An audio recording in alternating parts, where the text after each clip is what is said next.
ठाड़े नहाए रतन चौकी पर नंदलाल खड़े हैं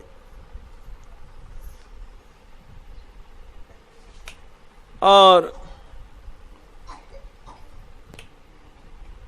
दर्पण देख रहे हैं। ठाड़े नहाए रतन चौकी पर सुंदर दर्पण जो है,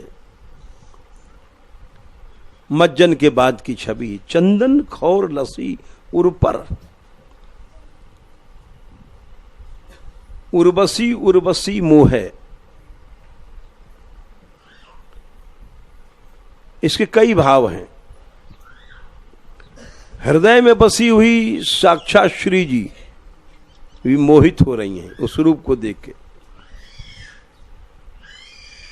या जितने भी दिव्य गोपियां सब मोहित हो रही हैं। गोल कपोलन मोती ज्योति,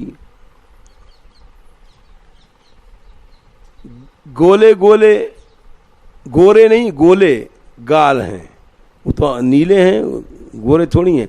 इसलिए गोल कपोल माने गाल वेदांतियों की तरह नहीं है। वेदांती माने बिना दांत वाले जितने होते हैं उनके गाल पिचक जाते हैं।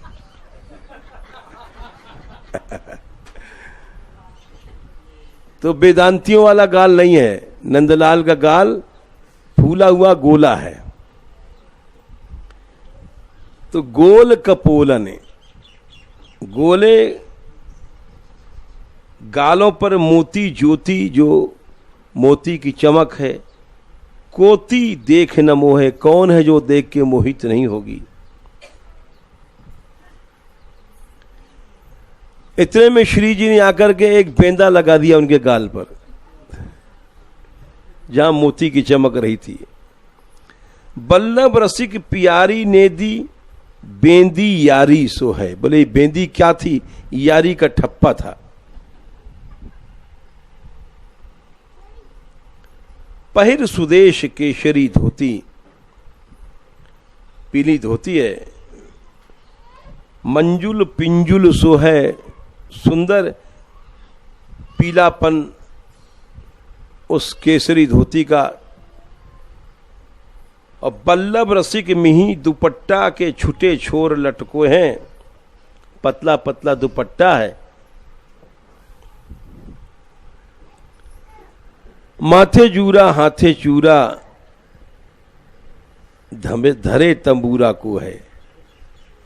अब राधा रानी ने जब बेंदी लगा दिया उनके गाल पर, श्याम सुंदर के मोती की झलक उनके गालों पर पड़ रही, तो श्री जी ने प्रयास किया, क्योंकि वो मोती उनके गालों पर चमक रहा था। जैसे नीले समुद्र में मोती चमकता है, वैसे जो उन्होंने उपमा दिया है, गोल कपोलन मोती ज्योति, कोती देखे न मोह है। तो उस मोती को पहर के जो इतरा रहे थे, तो श्री जी ने जाकर के एक ठप्पा मार दिया और उस ठप्पे के मारने से क्या हुआ, इनके हृदय में बड़ा संचार हुआ रस का। और माथे जूड़ा, केश का जूड़ा बंधा हुआ है नंदलाल के। हाथे चूरा धरे तबूरा को है, हाथ में तंबूरा लेकर के श्री जी के यश गाने लग गए। और गावत आज हौज पर ठाड़े, मौज भरे तियसो है। ये